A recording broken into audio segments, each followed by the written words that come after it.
मित्रों, देश में लगभग 70 लाख कारीगर हमारे हस्तशिल्प से जुड़े हैं।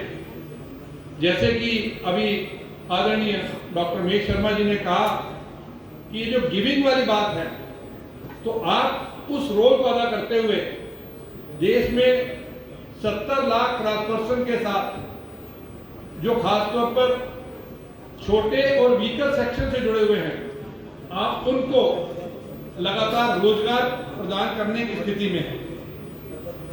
मैं खासतौर पर आज के जो मंचासीन हमारे अतिथि हैं उनको थोड़ा बाइंग एजेंट्स का रोल बताना चाहूँगा। हमारे प्रभारी मंत्री जी जो हमारे वस्त्र मंत्रालय को और टेक्सटाइल सेक्टर को बड़े बखूबी जानते हैं और आप पहले वस्त्र मंत्रालय में रहे। दोस्तों, देश में लगभग जो $10 बिलियन का एक्सपोर्ट है, उसमें लगभग $4 बिलियन का निर्यात डायरेक्ट तौर पर बाइंग एजेंट्स के जरिए से संपन्न किया जाता है। आपका रोल वास्तव में बहुत अहम रोल है। आपकी भूमिका एक ऐसी भूमिका है कि जो सबसे महत्वपूर्ण और जो कठिन कड़ी है बायर और सेलर की मैच मेकिंग की, उसको तैयारी करने के लिए आप खासतौर पर उनको तैयार करते हैं।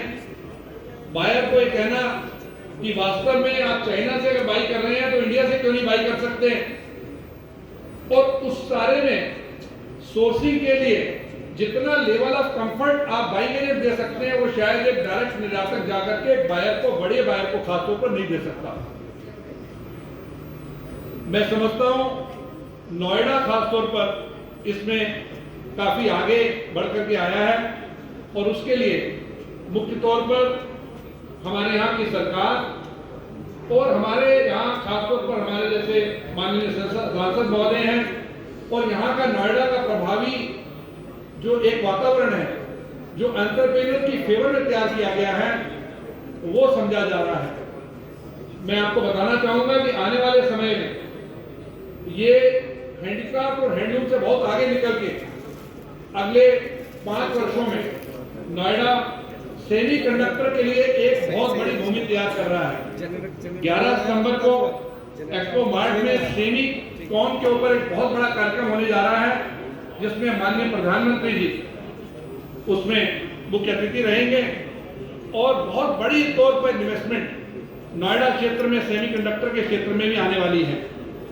मैं आप सबसे खासतौर पर कहूंगा कि नोएडा में आने वाली समय पर जो एक अपॉर्चुनिटीज आपको मिल रही हैं, आप उसको टैग करें, उस पोटेंशियल को अपने साथ लेकर के चलें। पूरे देश में उत्तर प्रदेश पहला प्रदेश है जिसने एक स्टेट लेवल का इंटरनेशनल ट्रेड शो तैयार किया है। अभी तक सभी राज्य मात्र ग्लोबल इन्वेस्टर्स समिट की बात करते थे, लेकिन पिछले वर्ष हमने माननीय राकेश सचान जी की अध्यक्षता में यूपी इंटरनेशनल ट्रेड शो की शुरुआत की, जो कि एक्सपो मार्ट में शुरुआत की गई। पिछले वर्ष 2 लाख से अधिक लोगों ने इसमें आकर व्यापार किया। पूरे प्रदेश से 2,500 से अधिक उद्यमी उसमें भाग लिया। सभी 75 डिस्ट्रिक्ट से ओडीओपी के अंतर्गत आने वाले जितने प्रोड्यूसर्स ग्रुप हैं वो वहां अवेलेबल थे।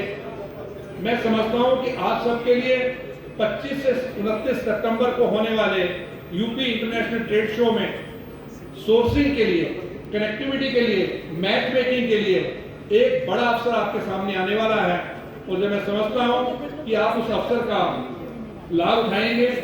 माननीय राकेश सचान जी अभी उसके बारे में और बताने वाले हैं।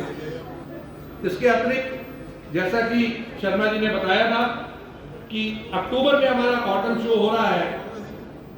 बाइंग एजेंट्स एसोसिएशन से बात करने के बाद ये नतीजा निकाला गया कि हमें स्प्रिंग के लिए एक 6 महीने का गैप चाहिए।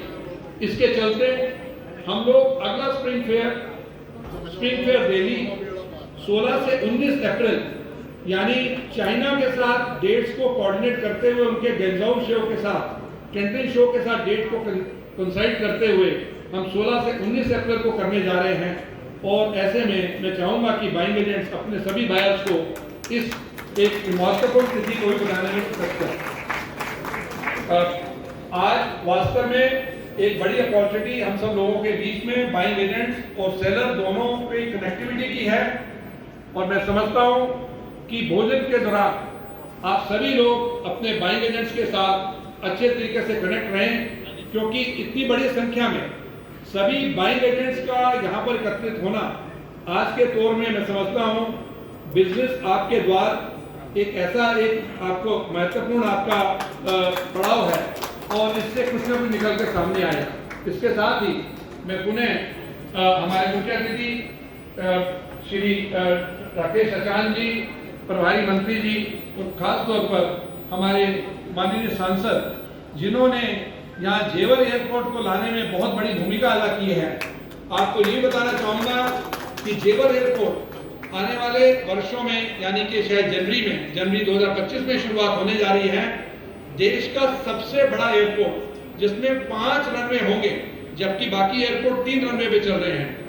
ये 5 रनवे का सबसे बड़ा एयरपोर्ट पूरे हिंदुस्तान का बनने वाला है। जेवर एयरपोर्ट के आने के बाद पूरा वेस्टर्न यूपी, न केवल नोएडा, एक कंप्लीट गेम चेंजर के रूप पर होने वाला है। यहाँ पर आपको आने वाले समय में बेहद पोटेंशियल और बहुत ज़्यादा अपॉर्चुनिटी मिलने वाली है। तो ऐसा समझते हुए अपने अपने व्यवसाय को आप नोएडा के साथ और उत्तर प्रदेश के साथ जोड़ें और इसका अवसर उठाएं। बहुत बहुत धन्यवाद पुनः। इसके साथ ही मैं हमारे विधायक श्री देवेंद्र सिंह जी का भी बहुत बहुत धन्यवाद करता हूँ, जिन्होंने यहाँ पधार करके यहाँ पर हमारे बीच में रह करके समय निकाला। धन्यवाद।